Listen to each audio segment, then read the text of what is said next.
पुरुषोत्तम मास की जय। राधे राधे दोस्तों, जय श्री कृष्ण।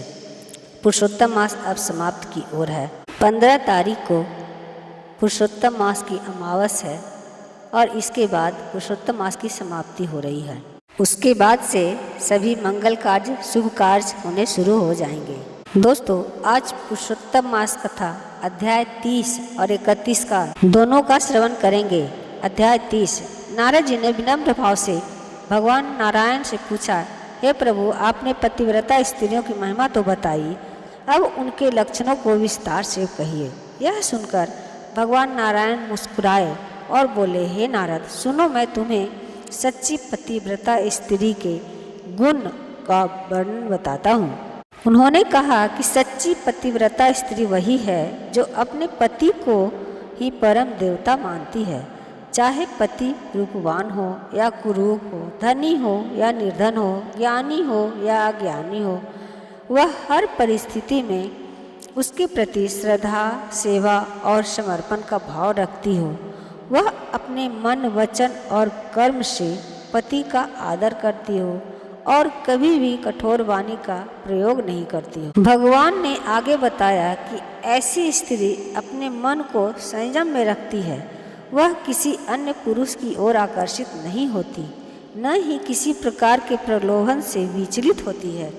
उसकी निष्ठा इतनी दृढ़ होती है कि वह केवल अपने पति के सुख दुख में ही अपना जीवन समर्पित। पति के प्रसन्न होने पर वह प्रसन्न होती है और उसके दुख में स्वयं भी दुखी हो जाती है। पतिव्रता स्त्री का जीवन अत्यंत मर्यादित और अनुशासित होता है। वह घर के कार्यों को कुशलता से संभालती है, सास ससुर की सेवा करती है और परिवार में प्रेम एवं शांति बनाए रखती है। वह अपने व्यवहार से घर को स्वर्ग समान बना देती है।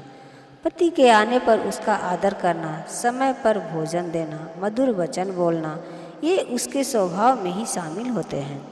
भगवान नारायण ने यह भी बताया कि ऐसी स्त्री अपने आचरण में अत्यंत सावधानी रखती है। यह व्यर्थ हंसी मजाक, क्रोध, ईर्ष्या और असंयम से दूर रहती है। यदि पति कहीं बाहर चला जाए तो वह उसके कल्याण के लिए प्रार्थना करती है और स्वयं सादगी से जीवन बिताती है। उन्होंने गर्भवती स्त्री के लिए भी नियम बताए। उसे सदैव शुद्ध, प्रसन्न और संयमित रहना चाहिए ताकि उत्तम संतान की प्राप्ति हो। वही विधवा स्त्री के लिए भी संयम, साधना और सादगीपूर्ण जीवन को श्रेष्ठ बताया गया। भगवान नारायण ने अंत में कहा, हे नारद, इस संसार में पति के समान स्त्री के लिए कोई देवता नहीं। पति की प्रसन्नता से ही स्त्री को सुख, समृद्धि, संतान और यश प्राप्त होता है। जो स्त्री अपने धर्म का पालन करती है वह न केवल इस लोक में सुख भोगती है बल्कि परलोक में भी उच्च स्थान प्राप्त करती है। अब अध्याय 31। सूत जी बोले, हे विप्रो, जब नारद मुनि ने पतिव्रता धर्म का अद्भुत वर्णन सुना तो उनके हृदय में एक और जिज्ञासा उत्पन्न हुई।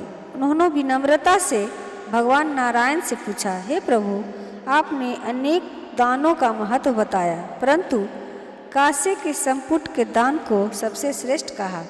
कृपा करके उसके रहस्य को विस्तार से बताइए।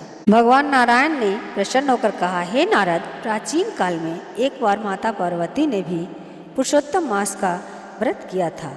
व्रत की समाप्ति पर उन्होंने भगवान शिव को पूछा कि इस व्रत को पूर्ण करने के लिए कौन सा दान सर्वोत्तम है जिससे संपूर्ण फल प्राप्त हो। तब भगवान शिव ने गहन ध्यान कर उत्तर दिया, हे पार्वती, पुरुषोत्तम मास इतना महान है कि इसमें अन्य सभी दान गौण हो जाते हैं। इस व्रत की पूर्णता के लिए संपुट दान का विधान ब्रह्मांड के समान।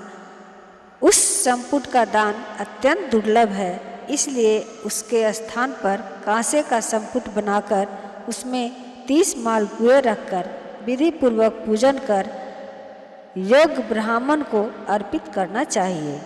यदि सामर्थ्य है तो ऐसे 30 संपुटों का दान करना उत्तम माना गया है। भगवान शिव के वचनों को सुनकर माता पार्वती अत्यंत प्रसन्न हुई और उन्होंने श्रद्धापूर्वक वही दान कर अपने व्रत को पूर्ण किया। यह सुनकर नारद मुनि का हृदय भक्ति से भर उठा। उन्होंने कहा, हे प्रभु, अब मुझे पूर्ण विश्वास हो गया है कि पुरुषोत्तम मास सभी साधनों में श्रेष्ठ है। केवल इसका श्रवण ही मनुष्य के पापों का नाश कर देता है। तो जो श्रद्धा और विधि से इसका पालन करता है उसके पुण्य का तो वर्णन ही नहीं किया जा सकता। सूत जी आगे कहते हैं, जो मनुष्य इस भरत भूमि में जन्म लेकर भी इस पवित्र पुरुषोत्तम मास का पालन नहीं करते, वे जीवन भर दुखों के चक्र में फंसे रहते हैं। इसलिए इस मास में सत्य बोलना, दान देना, ब्राह्मणों का सत्कार करना और भगवान का भजन करना अत्यंत आवश्यक है। इस मास में विशेष रूप से भगवान श्री कृष्ण का ध्यान और पूजन करना चाहिए। श्याम वर्ण पीताम्बरधारी मुरलीधर राधिका सहित पुरुषोत्तम भगवान का स्मरण करने से मनुष्य के सभी कष्ट दूर हो जाते हैं। सूत जी ने यह भी कहा कि इस महात्म का श्रवण, पठन और लेखन अत्यंत फलदायक है। जो इसे लिखकर सजाकर ब्राह्मण को दान देता है वह अपने कुलों का उद्धार कर दुर्लभ गोलोक धाम को प्राप्त करता है। यहाँ तक कि एक श्लोक का श्रवण भी महान पापों को नष्ट करने वाला है। यह दिव्य कथा सुनकर नैमिषारण्य के सभी ऋषि मुनि अत्यंत प्रसन्न हो उठे। उन्होंने सूत जी की महिमा का गुणगान किया और उन्हें आशीर्वाद दिया कि वे सदा इसी प्रकार भगवान की पावन कथाओं का प्रसार करते रहें। इस प्रकार यह पुरुषोत्तम मास का महात्म्य कल्प वृक्ष के समान है। जो भी श्रद्धा से इसका आश्रय लेता है वह अपने सभी अभिलाषित फल प्राप्त कर अनंत भगवान के दिव्य धाम को प्राप्त होता है। दोस्तों, वीडियो को लाइक शेयर सब्सक्राइब करें और प्यारा सा कमेंट्स दें। जय श्री कृष्ण।